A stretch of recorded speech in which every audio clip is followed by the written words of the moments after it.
I, Tabitha Ouya Wanyama, Judge of the High Court, do swear in the name of the Almighty God to diligently serve the people and the Republic of Kenya and to impartially do justice in accordance with this Constitution as by law established and the laws and customs of the Republic without any fear, favor, bias, affection, ill will, prejudice, or any political, religious, or other influence. In the exercise of the judicial functions entrusted to me, I will at all times and to the best of my knowledge and ability protect, administer, and defend this Constitution with a view to upholding the dignity and the respect for the judiciary and the judicial system of Kenya and promoting fairness, independence, competence, and integrity within it. So help me God.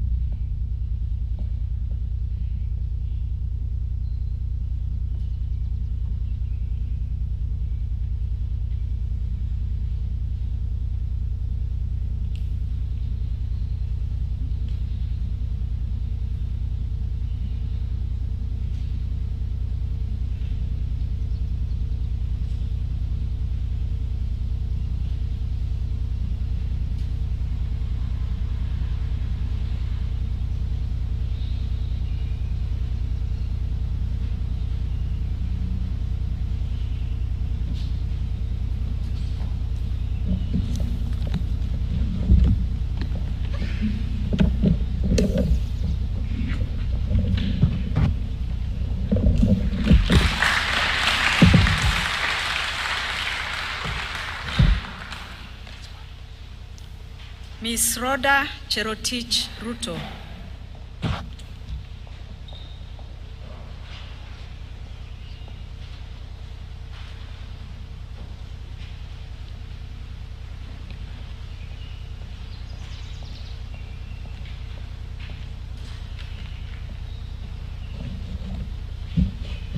I, Rhoda Cherotich Ruto, Judge of the High Court, do swear in the name of the Almighty God to diligently serve the people of the Republic of Kenya and to impartially do justice in accordance with this Constitution as by law established and the laws and customs of the Republic without any fear, favor, bias, affection, ill will, prejudice, or any political, religious, or other influence. In the exercise of the judicial functions entrusted to me, I will at all times and to the best of my knowledge and ability protect, administer, and defend this Constitution with a view to upholding the dignity and the respect for the judiciary and the judicial system of Kenya and promoting fairness, independence, competence, and integrity within it. So help me God.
Honorable Joe Omido Mkutu.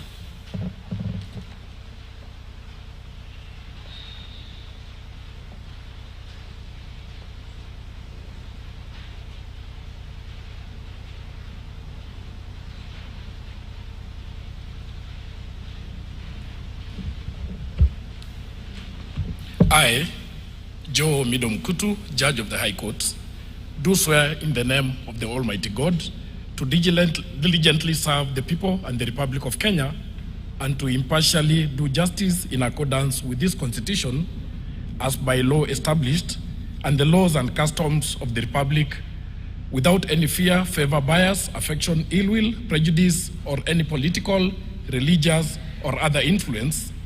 In the exercise of the judicial functions entrusted to me, I will at all times and to the best of my knowledge and ability protect, administer, and defend this Constitution with a view to upholding the dignity and the respect for the judiciary and the judicial system of Kenya, and promoting fairness, independence, competence, and integrity within it. So help me God.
Your Excellency, this brings us to the end of the swearing-in ceremony. On behalf of the Chief Justice, the Judicial Service Commission, and the entire judiciary, I wish to thank Your Excellency for presiding over this ceremony. May God bless us all.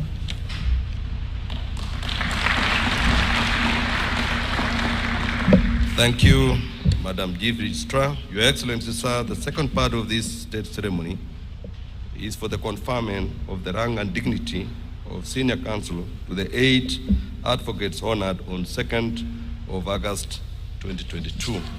Sir, the conferment of the rank of Senior Counsel was in accordance with the recommendations of the Law Society of Kenya Senior Counsel Committee.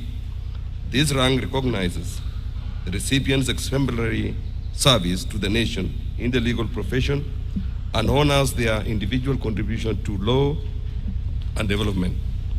With Your Excellency's most gracious permission, I invite you, sir, to formally convey the requisite letters of conferment for the rank and dignity of Senior Counsel upon the following esteemed recipients. First is Senior Counsel Makod Kevin Damot.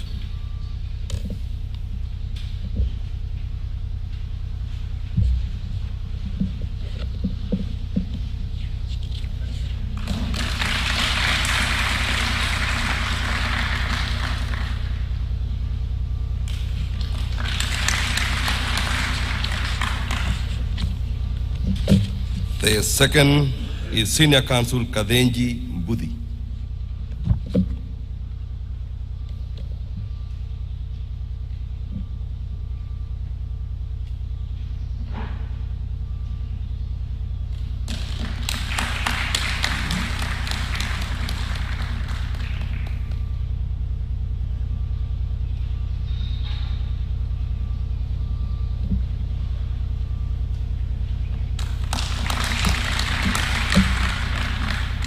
Senior Counsel Kibet Yenaro Kipkemoi.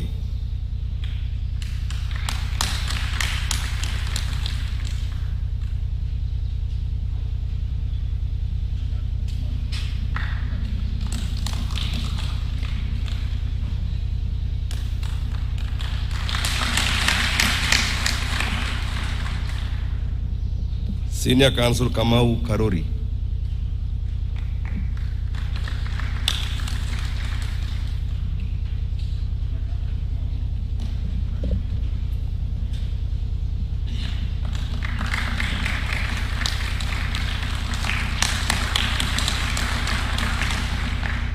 Senior Counsel Mutua Eric Chalo.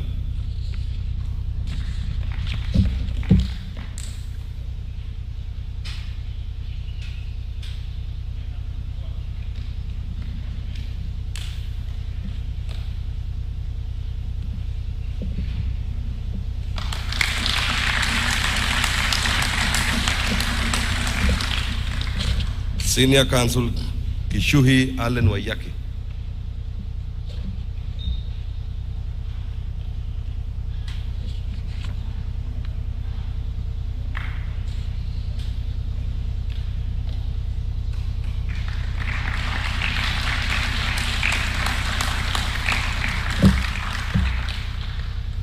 Senior Counsel Kanjama Charles Njiru.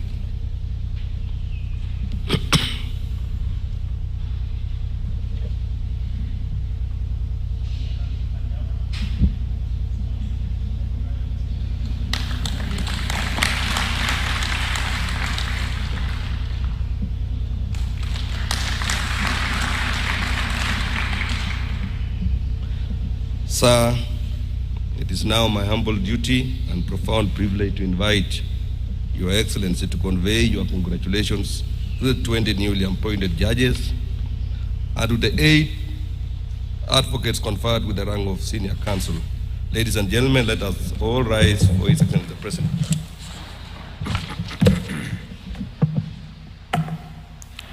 Please, let's take our seats. Thank you very much.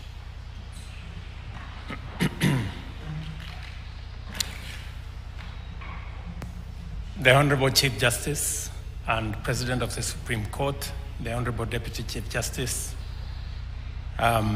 distinguished judges of the High Court, Court of Appeal, members of the Judicial Service Commission, newly appointed judges, senior counsel, family members, ladies and gentlemen. It is my privilege to be the first to congratulate all of you on your well-deserved elevation to the esteemed position of Judge of the Republic of Kenya and the most important place of our advocate as senior counsels in the Republic of Kenya. As you step into national service to advance the interests and well-being of our people, it is essential that I emphasize the immense responsibilities bestowed upon you and the magnitude of public expectation for you to contribute positively to freedom, democracy, social justice, and progress in our nation. I am confident that you are highly accomplished advocates with excellent grasp of the law and especially our Constitution. I therefore call to your attention certain important provisions of our fundamental law, not to educate or remind you, but to underscore the magnitude of the judicial mandate in fulfilling the collective aspirations of our people and our broader development agenda. While the constitutional separation of powers delineates functional boundaries between arms of government, it is crucial to understand that ultimately we all are servants of the people entrusted with public responsibility for their benefit. At this juncture in our nation's institutional evolution, it is clear where the boundaries of our respective mandates lie. It is time to utilize our capacities and resources to establish collaborative frameworks on issues where we can align and advance the national interest without sacrificing our constitutional autonomy. I believe, and I know from humble precedents, that it is possible for us to engage in progressive conversation and find consensus on ways and means of enabling one another to serve the people better. As the executive, we have a strong interest in an effective and efficient judiciary because our nation's economy and security and the people's rights and freedom depend on it. For this reason, we shall not hesitate to make our contribution to the enhancement of the judiciary's capacity to deliver justice in every part of Kenya, especially through support for infrastructure and other development requirements of our judiciary. To support these efforts, we have increased our budgetary allocation to sectors combating corruption and promoting justice and accountability since 2022-2023 financial year, from Kenya shillings 87 billion to Kenya shillings 108 billion in the current financial year. Some of these resources contribute to the judiciary's infrastructure development, including construction of courts, staff recruitment, and capacity building for law enforcement agencies. I am happy that the establishment of small claims courts across the country has brought justice closer to the people and resulted in a significant increase in the number of resolved cases.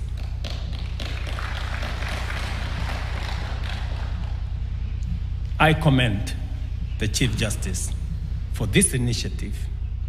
When he said it's going to be bottom-up justice, I think it has truly become. Our bottom-up economic transformation agenda acknowledges the critical role of governance institutions, and in particular, the place of a strong and effective judiciary in Kenya's progress and inclusive prosperity. An independent judiciary, an effective executive, a progressive legislature, an open civil society, and a vigilant media are not mutually exclusive. Instead, they share a mandate to serve the people and should facilitate each other's efforts. This synergy extends to accountability and transparency, as exemplified by the operationalization of the Public Benefits Organization Act of 2013, which was operationalized last week. By unifying regulations and promoting participatory governance, we aim to increase accountability and transparency across all arms of government. Ultimately, we will be judged not by how well we serve the strong and influential, but how well we support and protect the weak, the poor, and the vulnerable.